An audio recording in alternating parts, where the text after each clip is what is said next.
Selamat pagi anak-anak, berjumpa lagi dengan Bu Ina. Semoga kalian tetap sehat dan semangat.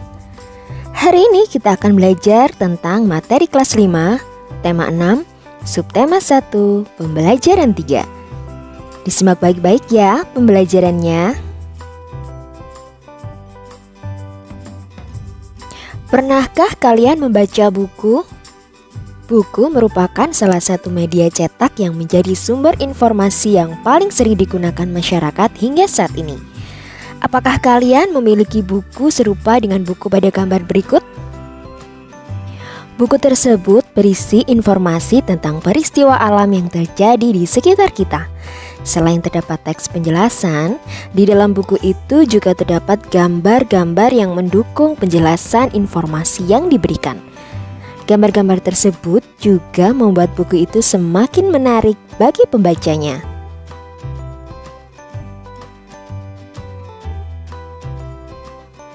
Tahukah kalian bahwa matahari adalah sumber energi yang tidak pernah habis dan diperlukan oleh seluruh makhluk hidup yang ada di bumi, termasuk masyarakat Indonesia?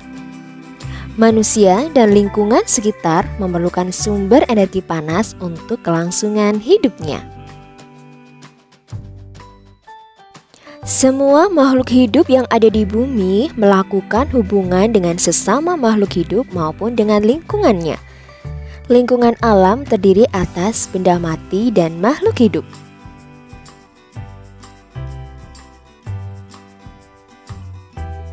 Lingkungan alam merupakan sumber penghidupan bagi makhluk hidup, karena alam menyediakan semua kebutuhan makhluk hidup.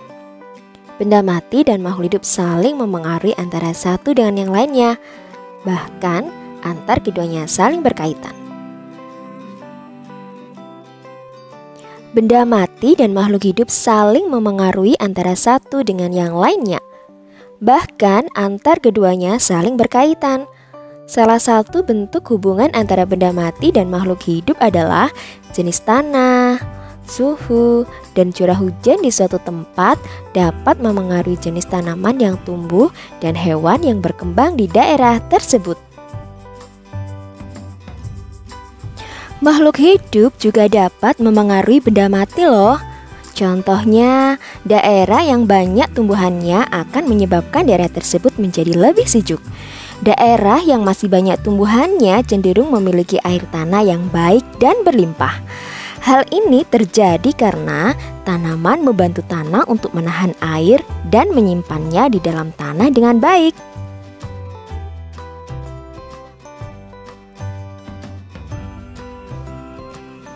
Bagaimana ya dengan manusia?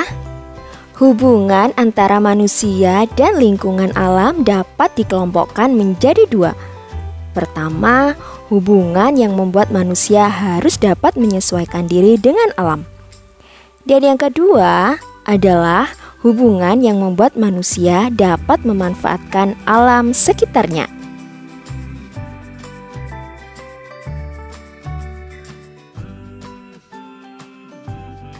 Salah satu cara manusia untuk menyesuaikan diri dengan alam adalah dengan mempelajari peristiwa alam yang ada di lingkungannya.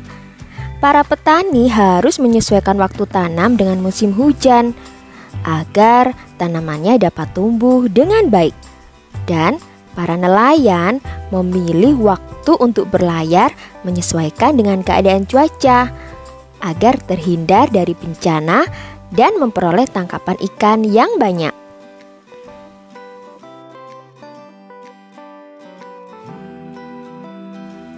Manusia juga harus dapat memanfaatkan alam untuk memenuhi kebutuhan hidupnya dengan menggunakan ilmu pengetahuan dan teknologi.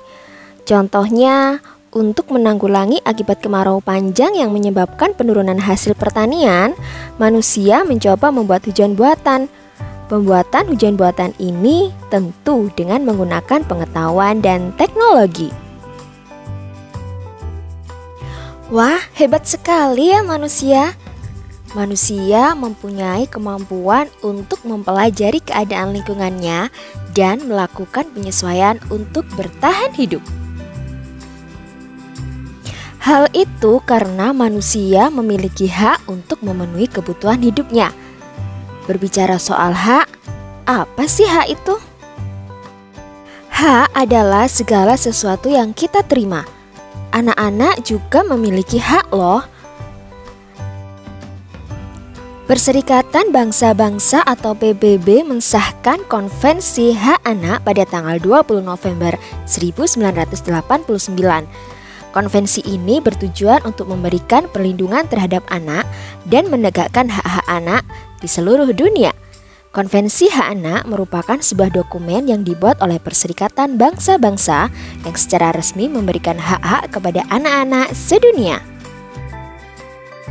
Apa saja ya hak-hak anak menurut Konvensi Hak Anak? Menurut Konvensi Hak Anak dikelompokkan dalam 4 golongan. Yang pertama, hak kelangsungan hidup. Yang kedua, hak perlindungan. Yang ketiga, hak tumbuh kembang. Dan yang keempat, hak berpartisipasi. Sebagai seorang siswa, kalian juga memiliki hak loh. Apa saja sih hak-hak siswa?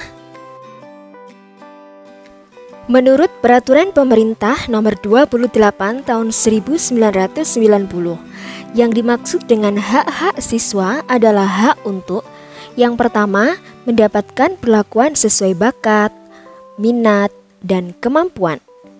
Yang kedua, memperoleh pendidikan agama sesuai agama yang dianutnya. Yang ketiga, mengikuti program pendidikan. Yang keempat, mendapat bantuan fasilitas belajar, beasiswa, atau bantuan lain sesuai persyaratan yang berlaku. Yang kelima, pindah ke sekolah yang sejajar atau yang tingkatnya lebih tinggi sesuai dengan persyaratan penerimaan siswa pada sekolah yang hendak dimasuki. Yang keenam, memperoleh penilaian hasil belajar. Yang ketujuh, menyelesaikan program pendidikan lebih awal dari waktu yang ditentukan. Dan yang terakhir, mendapatkan pelayanan khusus bila mana menyandang cacat. Nah, kalian sudah paham kan materi pelajaran hari ini? Sampai jumpa di pembelajaran selanjutnya ya. Dan tetap semangat!